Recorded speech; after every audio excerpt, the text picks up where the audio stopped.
안녕하세요. 이민호 변호사입니다. 이 영상을 시청하시는 모든 분들 중에 세금 많이 내고 싶어 하시는 분들은 아마 한 분도 없으시겠죠. 그래서 우리가 상속이나 증여를 받을 때, 아니면 부동산을 사거나 팔 때, 또는 사업을 하면서 어떻게 해야 절세를 잘 할 수 있는지, 절세 방법에 대해서 참 많이 고민을 하는데요. 그런데 막상 납세 고지서를 받고 세금이 너무 많이 나왔을 때 어떻게 대응해야 하는지 잘 모르십니다. 무조건 고지서에 나온 대로 세금을 내야 되는 거 아닌가? 라고 생각하실 수도 있는데요. 아니죠.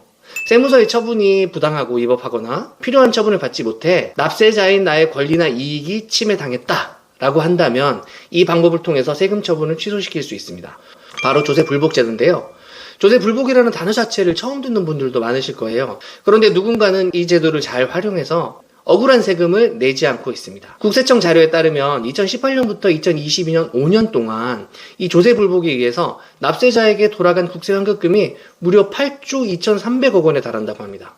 그러니까 누군가는 이 제도를 몰라서 억울하긴 하지만 고지서에 나온 대로 세금을 내는 거고, 또 누군가는 이 제도를 잘 활용해서 세금 처분을 취소시켜 세금을 내지 않고 있다는 건데요. 실제로 저도 이 조세불복 제도를 통해서 제 의뢰인분들의 세금을 취소시켜 드렸습니다. 적게는 1,200만원, 많게는 43억까지 세금 처분을 취소시켜 드렸는데요. 오늘은 이 조세불복이 어떤 절차로 진행되는지, 그리고 어떤 경우에 조세불복을 통해 세금을 취소시키거나 감액시킬 수 있는지 한번 알아보도록 하겠습니다. 이번 주에 저희 사무실로 3억 원가량의 양도세 고지서를 받으신 50대 남성분이 찾아오셨습니다. 이거 양도세 비과세 조건에 들어가는 건데 세무서가 잘못 처분을 한 거다. 그러니까 바로 세무서를 상대로 소송을 걸고 싶다 라고 말씀을 하시는 거예요. 그런데 조세 분야는 다른 분야와 다른 점이 있습니다. 납세 고지서를 받았다고 해서 바로 행정소송으로 가서 처분을 다툴 수가 없다는 점인데요. 조세소송은 행정심판에 해당하는 절차를 반드시 거친 후에야 소송을 제기할 수 있는 행정심판 필수적 전치주의를 따르고 있습니다. 즉, 조세불복 절차를 거쳐야만 소송을 제기할 수 있다는 건데요. 이 조세불복 절차를 거치지 않았다면 취소 소송을 제기할 수가 없습니다. 각 단계별로 진행할 수 있는 조세불복 제도가 다른데 한번 살펴보도록 하겠습니다. 우리가 정식 납세 고지서를 받기 전에 과세일고 통지서라는 고지서를 받는 경우가 있어요. 말 그대로 정식으로 과세 처분이 나오기 전에 세금이 얼마 나올 겁니다 라고 미리 납세자에게 통지를 해주는 절차인데요. 이 과세예고 통지서를 받았다면 과세전 적부심사라는 불복제도를 통해 구제를 받을 수 있습니다. 말이 참 어렵죠. 과세전 적부심사, 말 그대로 과세를 하기 전 적부, 옳은지 그른지 관할 세무서나 지방국세청이 심사를 해서 판단을 해보겠다는 건데요. 여기서 반드시 기억해야 할 사항이 있습니다. 바로 과세예고 통지서를 수령한 날부터 30일 이내에 이 과세 전 적부심사를 청구해야 한다는 점입니다. 하루라도 지나가 버리면 심사조차 받을 수 없고 각하가 돼버리니까 반드시 마감 날짜를 체크하셔서 진행하셔야 합니다. 만약 과세예고 통지서를 받고 과세 전 적부심사 청구를 했어요. 근데 내 주장이 불채택, 즉 받아들여지지 않은 경우라면 어떻게 해야 할까요? 이 경우 과세관청은 과세예고 통지했던 세금 처분을 하면서 납세 고지서를 보냅니다. 그러면 이제 과세 후 불복제도, 즉 세금 처분을 직접 다투는 조세불복을 진행하게 됩니다. 기간이 정해져 있다는 점을 명심하셔야 되는데요. 납세 고지서를 수령한 날로부터 90일 이내에 이의신청, 심판청구, 심사청구 이렇게 세 가지 절차 중 하나를 택해서 불복을 진행할 수 있습니다. 그런데 여기서 이의신청은 임의적인 절차라서 이를 거치지 않아도 되지만 심판청구나 심사청구는 반드시 거쳐야 하는 절차입니다.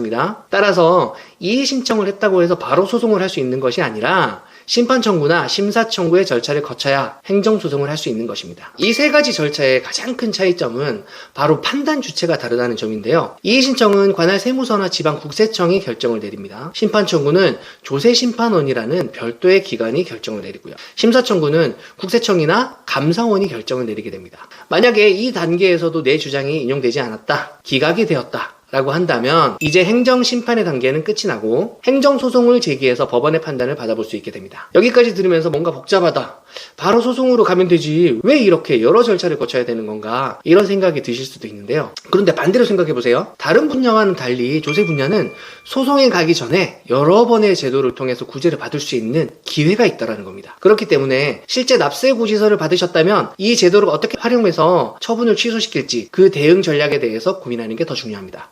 그렇다면 이제 절차는 알겠는데 무조건 이 불복을 하면 세금이 취소되는 건가? 궁금하실 텐데요. 당연히 아니죠. 제가 상담을 해보면 하루 차이로 양도세를 부과받으셨거나 조건 하나가 충족되지 못해서 취득세 감면을 받은 걸 추징당하시거나 아니면 비용이 불인정돼서 법인세를 추가로 내야 하는 경우 등 참 다양한 이유로 세금을 부과받아서 납부하게 된 분들을 만나봤는데요. 듣다 보면 저도 그 억울한 사정이 참 이해가 됩니다. 잘 몰라서 세금을 몇 천만 원에서 수억 원, 수십억 원까지 부과받아서 내야 한다면 너무 억울하잖아요. 그런데 이 조세불복은 조세 법률에 근거해서 판단을 내리게 됩니다. 몰랐다고, 억울하다고 다 봐주는 게 아니라 결국은 법률상 처분이 위법 부당한지 납세자의 권리를 침해했는지 이 사정들을 검토해서 결정이 내려지게 됩니다. 그래서 이 조세불복을 진행할 때 불복 이유서라는 걸 작성해서 제출해야 하는데요. 이 안에 청구 취지, 청구 원인 등을 작성해야 합니다. 세금 처분을 전액 취소시켜달라고 하는 건지 경정 청구 거부한 걸 받아들여 달라고 하는 건지 다시 재조사를 해달라고 하는 건지 등 각자 상황에 맞게 청구 취지를 적어야 하고요. 그리고 청구 원인에 왜 내 주장이 법률상 타당한지, 왜 세무서 처분이 법률상 위법하고 부당한지를 법률 조항에 근거해서 논리적으로 기재해야 합니다. 그리고 여기에 내 주장을 뒷받침할 증거 자료까지 제출을 해야만 조세불복에서 이길 가능성이 생깁니다. 그래서 사실상 이 일련의 과정들을 비전문가 혼자서 진행하기는 좀 어려울 것 같죠. 또 이 조세 분야가 워낙 전문성을 필요로 하는 분야라서 보통 조세불복을 진행하실 때는 오랜 기간 동안 불복 사건을 전문으로 수행해온 베테랑 변호사에 가서 자문을 구하시고 불복을 진행하십니다. 저도 국세청 송무대리를 시작으로 해서 조세불복이나 조세소송을 10년 정도 해오고 있는데요. 국세청 송무대리를 할 때 대기업 등에게 30억에서 100억 원대 세금을 부과한 사건들을 국세청 편에 서서 법률 대리를 해봤었습니다. 이 경력을 쌓으면서 국세청이 과연 어떤 논리로 처분을 내리는지 어떤 논리로 반박을 하는지 잘 파악을 하게 되었는데요. 그래서 저를 찾아오시는 회사 대표님이나 개인 사업자분들 또는 개인분들에게 불복을 통해서 세금을 내지 않도록 도와드렸습니다. 실제 상담을 해보면 워낙 사실관계도 다르고 법인세, 부가가치세, 지방세, 상속 증여세, 양도세, 취득세 등 다퉈야 할 세목들도 다 다릅니다. 그래서 개인 상황에 맞는 법적 쟁점이 무엇인지 이게 다퉈볼 만한 사건인지 따져보는 게 가장 중요하고요. 실제로 저는 법률 검토를 한 다음에 불복을 하는 게 오히려 가산세 때문에 부담이 더 크다. 불복을 해도 법적으로 안 될 것 같다 라고 판단이 되면 솔직하게 말씀드리고 있습니다. 만약에 지금 납세고지서를 받고 내 경우엔 불복을 해볼 만한 건지 궁금하시다면 댓글에 번호가 적혀 있으니까요. 여러분 경우엔 불복을 해볼 만한 건지 그리고 또 어떤 불복 절차를 택하느냐도 실무상으로도 가장 중요하기 때문에 어떤 절차를 통해서 어떤 전략으로 진행하는 게 가장 유리한 건지 명쾌하게 답변 드리도록 하겠습니다. 오늘도 영상 시청해 주셔서 감사합니다.